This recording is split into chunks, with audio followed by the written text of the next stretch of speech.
Alors, je fais cette petite vidéo pour vous montrer comment réaliser facilement votre joli porte-clés en cuir Mélanie Elf.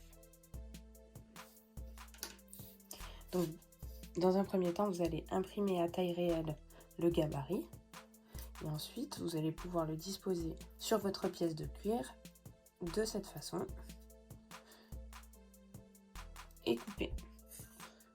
Alors, tac. Alors moi je prends la largeur comme ça pour faire le grand pompon.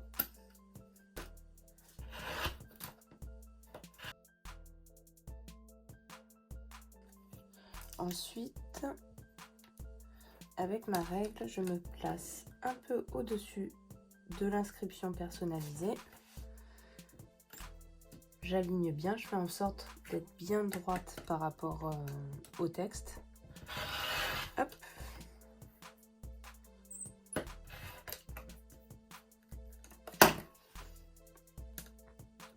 Je fais pareil en dessous, je mets un demi-centimètre.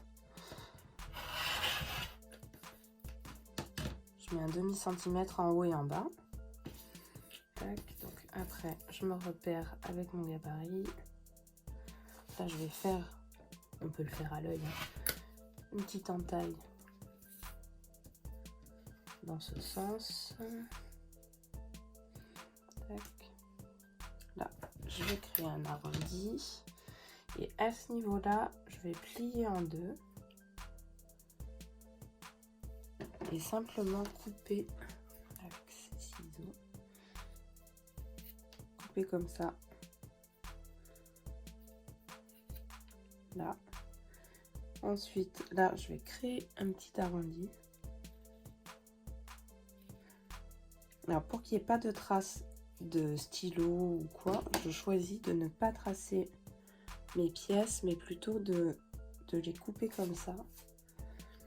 Alors ensuite, avec la pince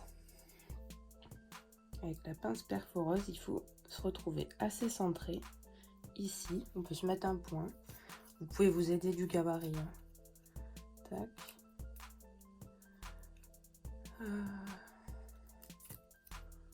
Moi, c'est bien à ce niveau-là. Alors moi, je le fais à l'œil, mais vous, n'hésitez pas si vous avez un doute. N'hésitez pas à mettre un petit point de stylo ou de crayon, à mettre une marque. Je replie bien au niveau de l'encoche et je vais faire le trou sur les deux épaisseurs. Hop. Une fois que j'ai fait ça, je récupère le petit anneau, je passe à travers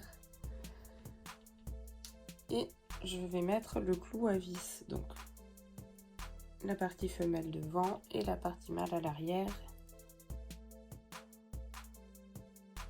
Serrez bien. Alors, on a déjà fait la première partie. Maintenant, on passe au pompon. Donc, il me reste cette pièce. Là, pareil, je vais couper une petite bande de cuir, si vous voulez vous aider du gabarit. Je fais comme ça.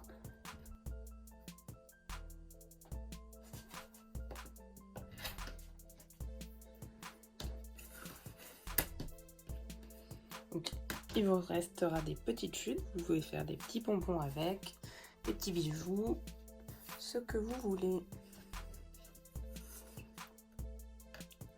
Et là, moi j'aime bien utiliser mon cutter rotatif pour faire les petites franges du pompon. Donc, je laisse à peu près 0,5 entre chaque frange et je coupe jusqu'à 1 cm du haut. Vous faites bien attention à pas aller plus haut.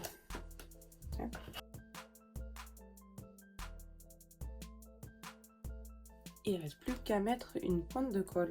Donc moi j'utilise de la néoprène. Je mets une petite bande sur le haut du pompon. On peut la laisser sécher un tout petit peu. Et ensuite on va venir placer la petite bande au travers de l'anneau et enrouler le pompon comme ça en superposant sur 1 cm et on enroule le pompon en serrant bien. Et voilà un joli porte-clés personnalisé en cuir. Vous voyez, ça a vraiment rien de sorcier et ça fait tout de suite son effet. Alors, à qui allez-vous l'offrir? On se retrouve bientôt pour de prochains tutos. En attendant, à vos likes, à vos commentaires, partagez! Et aussi, abonnez-vous à mon compte. À bientôt!